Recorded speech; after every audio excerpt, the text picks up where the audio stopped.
had Edward Snowden here a couple of days ago, and this is response time. And several of you have written to me with questions to ask our guest here from the NSA. So Richard Ledgett is the 15th Deputy Director of the National Security Agency, and he's a senior civilian officer there, acts as its Chief Operating Officer, guiding strategies, setting internal policies, and serving as the principal advisor to the director. And all being well, welcome Rick Ledgett to TED.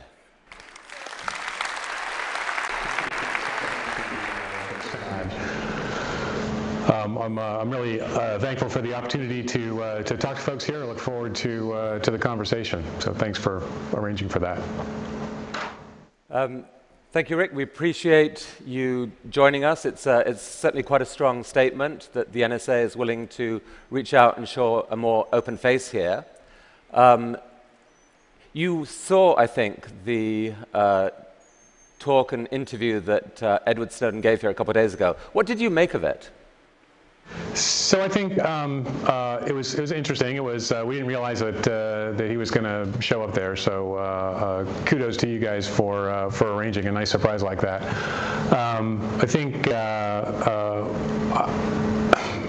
I think that, like a lot of the things that have come out since Mr. Snowden started disclosing classified information, there were some kernels of truth in there, but a lot of extrapolations and half-truths in there, and I'm interested in helping to address those. I think this is a really important conversation that we're having in the United States and internationally, and I think it is important and of import, and so given that, we need to have that be a fact-based conversation, and we want to help make that happen.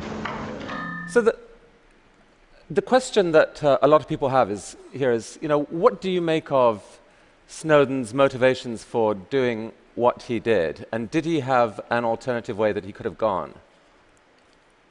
Yeah, he absolutely did have alternatives, ways that he could have gone, and I actually think that characterizing him as a whistleblower actually hurts legitimate whistleblowing activities. So what if somebody who works in NSA, and there are over 35,000 people who do. They're all great citizens. They're just like your husband's fathers, sisters, brothers, neighbors, nephews, friends and relatives, all of whom are interested in doing the right thing for their country and for our allies internationally. And so there are a variety of venues to address if folks have a concern. First off, there's their supervisor and up through the supervisory chain within their organization. If folks aren't comfortable with that, there are a number of inspectors general. In the case of Mr. Snowden, he had the option of the NSA Inspector General, the Navy Inspector General, the Pacific Command Inspector General, the Department of Defense Inspector General, and the Intelligence Community Inspector General, any of whom would have both kept his concerns in classified channels and been happy to address them. Now, he has said, sir, that working as a contractor, the option to go to the congressional committees, and there are mechanisms to do that are in place. And so he didn't do any of those things. Now, you had said that Ed Snowden had other avenues for raising his concerns. The comeback on that is a couple things. One, that he certainly believes that as a contractor, the avenues that would have been available to him as an employee weren't available. Two, that there's a track record of other whistleblowers like Andrew Drake, being treated pretty harshly by some views. And thirdly, what he was taking on was not one specific kind of flaw that he'd discovered, but programs that had been approved by all three branches of government. I mean, in that circumstance, couldn't you argue that what he did was reasonable? No, I don't agree with that. I think that sorry, I'm getting feedback through the microphone there. the actions that he took were inappropriate because of the fact that he put people's lives at risk, basically, in the long run. And I know there's been a lot of talk in the public by Mr. Snowden and some of the journalists that say that the things that have been disclosed have not put national security and people at risk, and that is categorically not true. They actually do. And I think there's also an amazing arrogance to the idea that he knows better than the framers of the Constitution and how the government should be designed and work for separation of powers, and the fact that the executive and the judicial, or the executive and the legislative branch have to work together, and they have checks and balances on each other, and then the judicial branch, which oversees the entire process. I think that's extremely arrogant on his part. Can you give a specific example of how he put people's lives at risk? Yeah, sure. So the things that he's disclosed, the capabilities, and NSA is a capabilities-based organization. So when we have foreign intelligence targets, legitimate things of interest, like terrorists is the iconic example, but it includes things like human traffickers, drug traffickers, people who are trying to build advanced weaponry, nuclear weapons, and build delivery systems for those, and nation states who might be executing aggression against their immediate neighbors, which you may have some visibility into some of that's going on right now.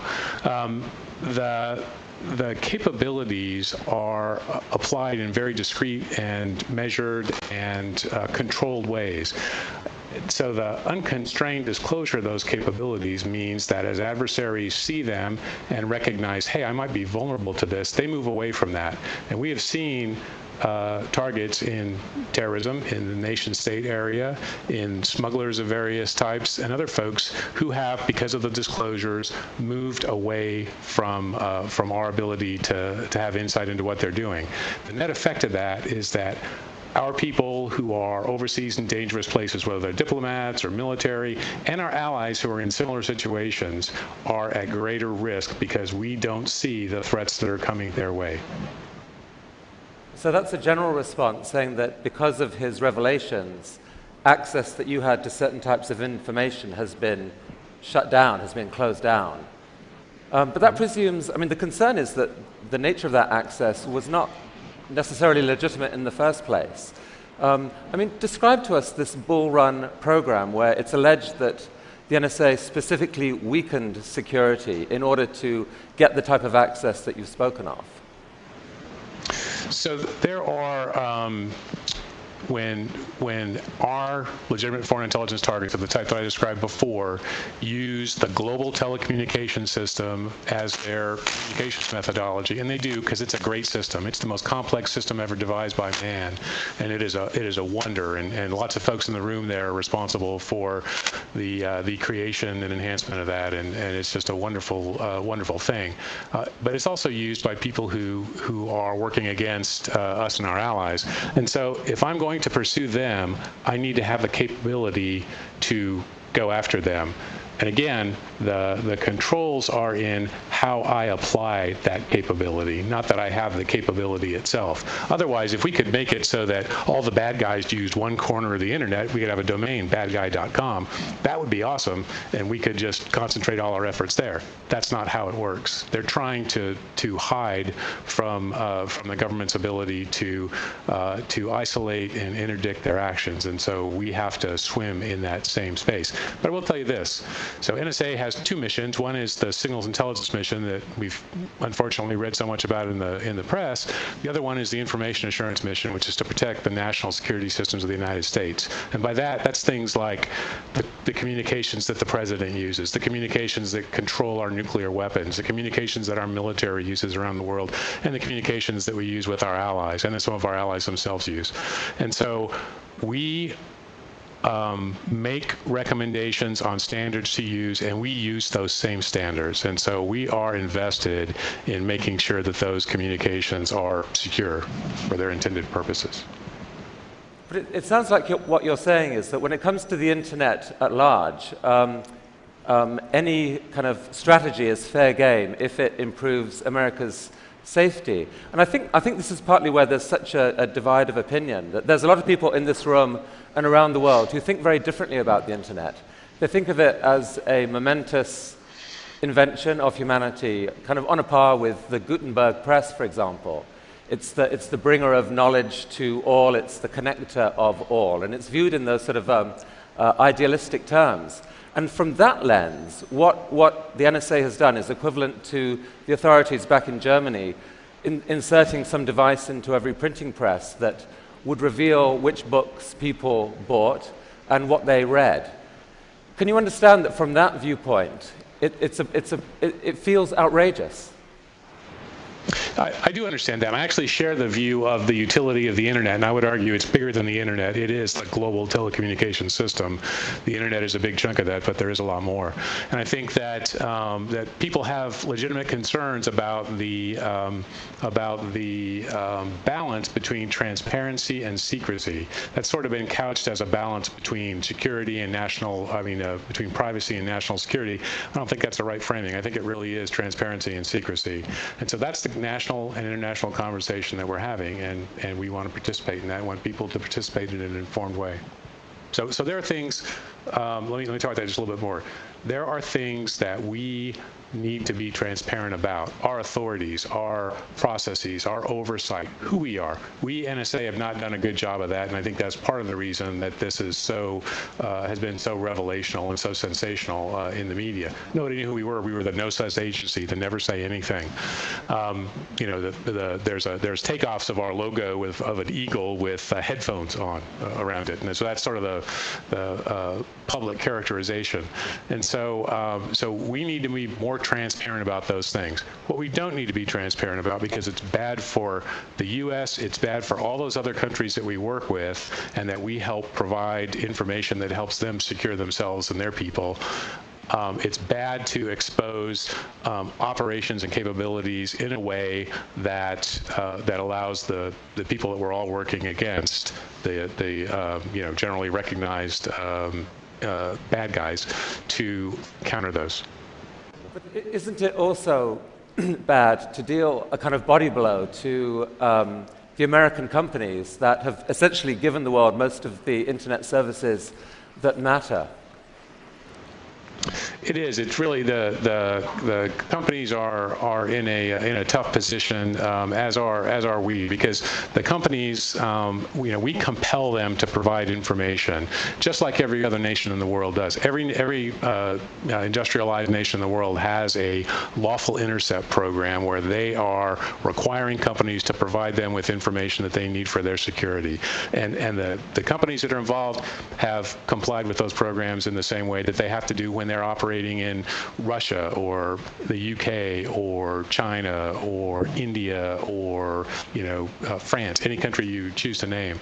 And so the fact that these revelations have been sort of broadly characterized as you can't trust company A because your privacy is suspect with them is actually only accurate in the sense that it's accurate with every other company in the world that deals with any of those countries in the world. And so it's being picked up by people as a marketing advantage, and it's being marketed that way by several countries, including in some of our allied countries, where they are saying, hey, you can't trust the US, but you can trust our telecom company because we're safe. And they're actually using that to counter the very large technological edge that US companies have in areas like the cloud and internet-based technologies. You're sitting there with the American flag, and the American Constitution guarantees freedom from unreasonable search and seizure. How do you characterize the American citizen's right to privacy? Is there such a right? Yeah, of course there is. I think that and we devote an inordinate amount of time and pressure, inordinate and appropriate, actually, I should say, amount of time and effort in order to ensure that we protect that privacy, and beyond that, the privacy of citizens around the world. It's not just Americans. several things come into play here. First, we're all on the same network. My communications, I'm a user of a particular internet email service that is the #1 email service of choice by terrorists around the world, #1. And so I'm there right beside them in email space, in the internet. And so we need to be able to pick that apart and find the information that's relevant. In doing so, we're going to necessarily encounter Americans and innocent foreign citizens who are just going about their business. And so we have procedures in place that shreds that out, that says, okay, when you find that, not if you find it, when you find it, because you're certain to find it, here's how you protect that. These are called minimization procedures. They're approved by the Attorney General and constitutionally based. And so we protect those. And then for people, citizens of the world who are going about their lawful business on a day-to-day basis, the president in his 17 January speech laid out some additional protections that we are providing to them. So I think absolutely folks do have a right to privacy, and we work very hard to make sure that right to privacy is protected. What about foreigners using American companies' internet services? Do they have any privacy rights? They do, in the sense of the only way that we are able to compel one of those companies to provide us information is when it falls into one of 3 categories. We can identify that this particular person, identified by a selector of some kind, is associated with counterterrorist or proliferation or other foreign intelligence target. Much has been made of the fact that a lot of the information that you've obtained through these programs is essentially metadata. It's not necessarily the actual words that someone has written in an email or given on a phone call. It's who they wrote to and when and so forth. But it's been argued, and someone here in the audience has talked to a former NSA analyst who said metadata is actually much more invasive than the core data, because in the core data you present yourself as you want to be presented. With metadata, who knows what the conclusions are that are drawn. Is there anything to that? Yeah, I don't really understand that argument. I think that metadata is important for a couple of reasons. Metadata is the information that lets you find connections that people are trying to hide. So when a terrorist is corresponding with somebody else who's not known to us but is engaged in doing or supporting terrorist activity, or someone who's violating international sanctions by providing nuclear weapons-related material to a country like Iran or North Korea, is trying to hide that activity because it's illicit activity. And what metadata lets you do is connect that. The alternative to that is one that's much less efficient and much more invasive of privacy, which is gigantic amounts of content collection. So metadata, in that sense, actually is privacy enhancing. And we don't, contrary to some of the stuff that's been printed, we don't sit there and grind out metadata profiles of average people. If you're not connected to one of those valid intelligence targets, you're not of interest to us. So, in terms of the threats that face America overall, where would you place terrorism?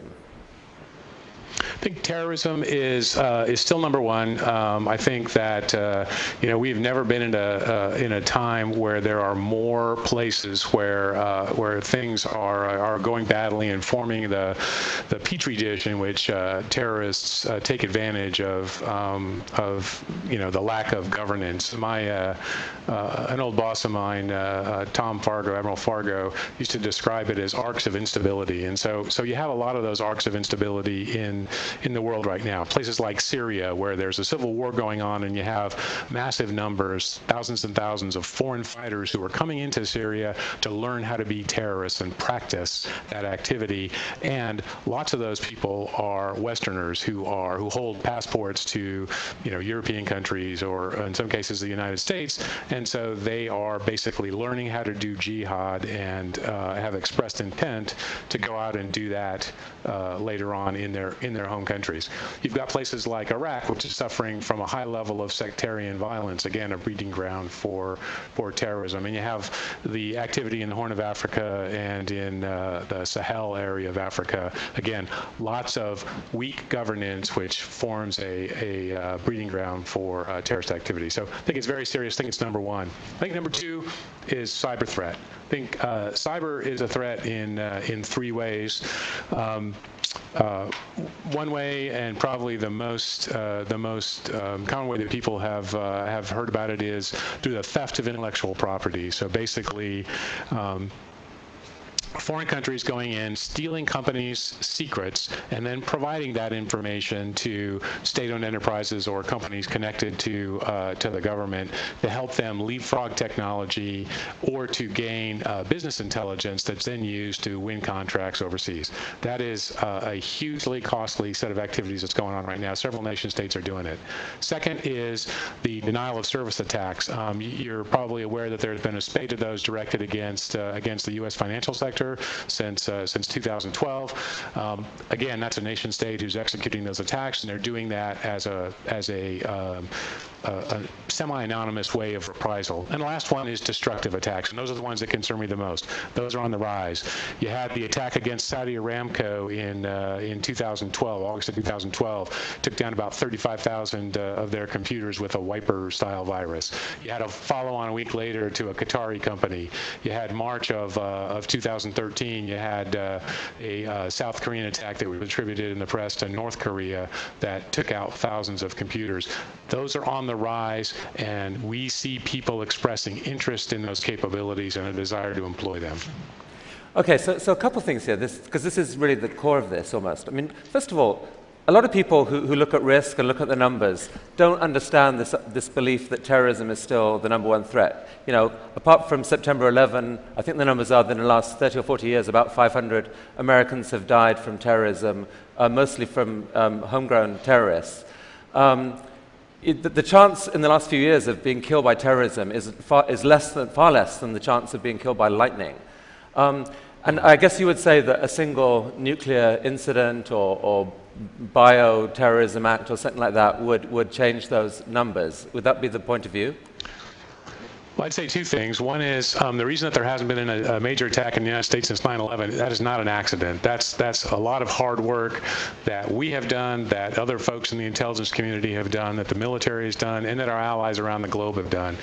You've heard the numbers about the tip of the iceberg in terms of numbers of terrorist attacks that NSA programs contributed to stopping was 54. 25 of those in Europe, and of those 25, 18 of them occurred in 3 countries, some of which are our allies, and some of which are beating the heck out of us over the NSA programs, by the way. So that's not an accident that those things happen. That's hard work. That's us finding intelligence on terrorist activities and interdicting them in one way or another through law enforcement, through cooperative activities with other countries, and sometimes through military action. The other thing I would say is that your idea of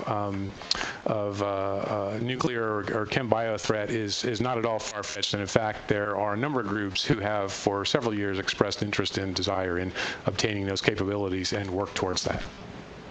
It's also been said that of those 54 alleged incidents, that as few as 0 of them were actually anything to do with these controversial programs that Mr. Snowden revealed. That it was basically through other forms of intelligence that you're looking for a needle in a haystack, and the effect of these programs, these controversial programs, is just to add hay to the stack, not to really find the needle. The needle was found by other methods. Isn't there something to that? No, that's actually, there are 2 programs that are typically implicated in that discussion. One is the Section 215 program, the U.S. telephony metadata program, and the other one is it's popularly called the PRISM program. It's actually Section 702 of the FISA Amendment Act. But the 215 program is only relevant to threats that are directed against the United States, and there have been a dozen threats where that was implicated. Now, what you'll see people say publicly is there's no but-for case, and so there's no case where but for that, the threat would have happened. But that actually indicates a lack of understanding of how terrorist investigations actually work. If you think about, on television, you watch a murder mystery. What do you start with? You start with a body, and then they work their way from there to solve the crime. We're actually starting well before that, hopefully before there are any bodies, and we're trying to build the case for who the people are, what they're trying to do, and that involves massive amounts of information. Think of it as a mosaic. And it's hard to say that any one piece of a mosaic was necessary to building the mosaic, but to build the complete picture, you need to have all the pieces of information. On the other, the non-US related threats out of those 54, the other 41 of them, or 42 of them, the PRISM program was hugely relevant to that, and in fact was material in contributing to stopping those attacks. Snowden said 2 days ago that terrorism has always been, in what is called in the intelligence world, a cover for action. That it's something that, because it evokes such a powerful emotional response in people, it allows the initiation of these programs to achieve powers that an organization like yours couldn't otherwise have. Is there any internal debate about that? Yeah, I mean, we debate these things all the time, and there is discussion that goes on at in the executive branch and within NSA itself, in the intelligence community, about what's right, what's proportionate, what's the correct thing to do. And it's important to note that the programs that we're talking about were all authorized by 2 different presidents, 2 different political parties, by Congress twice, and by federal judges 16 different times. And so it's not this is not NSA running off and doing its own things. This is a legitimate activity of the United States foreign government that was agreed to by all the branches of the United States government, and President Madison would have been proud. And yet, when congressmen discovered what was actually being done with that authorization, many of them were completely shocked. Or do you think that is not a legitimate reaction, that it's only because it's now come out publicly that they really knew exactly what you were doing with the powers they had granted you? So I think Congress is a big body. There's 535 of them. And they change out frequently, in the case of the House, every 2 years. And I think that NSA provided all the relevant information to our oversight committees, and then the dissemination of that information by the oversight committees throughout Congress is something that they manage. I think I would say that Congress members had the opportunity to make themselves aware, and in fact, a significant number of them, the ones who are assigned oversight responsibility, did have visibility to that. And you've actually had the chairs of those committees say that in public. Now, you mentioned the threat of cyber attacks, and I don't think anyone in this room would disagree that that is a huge concern. But do you accept that there's a trade-off between offensive and defensive strategies, and that it's possible that the very measures taken to, quote, weaken encryption and allow yourself to find the bad guys might also open the door to forms of cyber attack? So I think that 2 things. One is, you said weaken encryption, I didn't. And the other one is that the NSA has both those missions, and we are heavily biased towards defense, and actually the vulnerabilities that we find in the overwhelming majority of cases we disclose to the people who are responsible for those, for manufacturing or developing those products.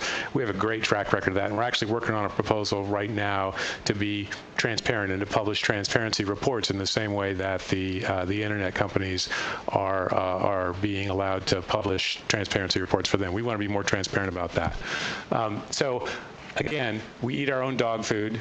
We use the standards, we use the products that we recommend, and so it's in our interest to keep our communications protected in the same way that other people's need to be. Edward Snowden, when after his talk, was wandering the halls here in the bot.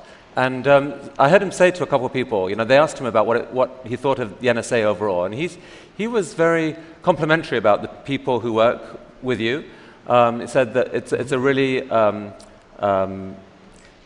impassioned group of employees who are seeking to do the right thing, and that they're being the problems have come from just some badly conceived policies.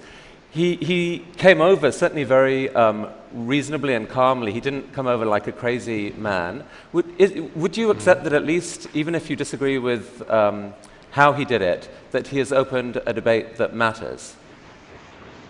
So I think that the discussion is an important one to have. I do not like the way that he did it. I think there were a number of other ways that he could have done that would have not endangered our people and the people of other nations through losing visibility into what our adversaries are doing. But I do think it's an important conversation.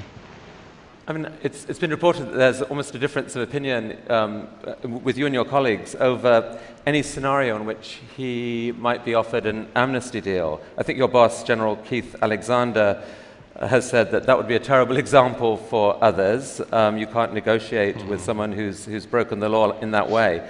But you've been quoted as saying that if Snowden could prove that he was surrendering all undisclosed documents, that a deal maybe should be considered. Do you still think that?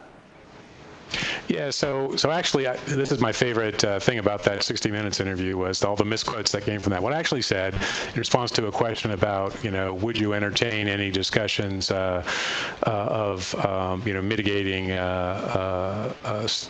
action against Snowden, I said, yeah, it's worth a conversation. This is something that the Attorney General of the United States and the President and I also actually have both talked about this, and I defer to the Attorney General because this is his lane. But there is a strong tradition in American jurisprudence of having discussions with people who've been charged with crimes in order to, if it benefits the government, to get something out of that there's always a room for that kind of discussion. So I'm not presupposing any outcome, but there is always room for discussion. I mean, to a layperson, it seems like he has certain things to offer the US, the government, you, others, in terms of putting things right and helping figure out a smarter policy, a smarter way forward for the future. Do you see, has that kind of possibility been entertained at all? So that's out of my lane. That's not an NSA thing. That would be a Department of Justice sort of discussion. So I'll defer to them. Rick, when Ed Snowden ended his talk, I offered him the chance to share an idea we're spreading. What would be your idea we're spreading for this group? So I think that learn the facts. This is a really important conversation, and it impacts, it's not just NSA, it's not just the government, it's you, it's the internet companies. I mean, the issue of privacy and personal data is much bigger than just the government, and so learn the facts. Don't rely on headlines, don't rely on sound bites, don't rely on one-sided conversations. So that's the idea, I think, worth spreading. We have a sign in our a badge tab. We wear badges at work with lanyards, and if I can make a plug, my badge lanyard at work says Dallas Cowboys. Go Dallas. And I've just alienated half the audience, I know. So the lanyard that our people who work in the organization that does our cryptanalytic work have a tab that says, look at the data. So that's the idea worth spreading. Look at the data. Rick, it took a certain amount of courage, I think, actually, to come and speak openly to this group. It's not something the NSA has done a lot of in the past, and plus the technology has been challenging. We truly appreciate you doing that and sharing in this very important conversation. Thank you so much.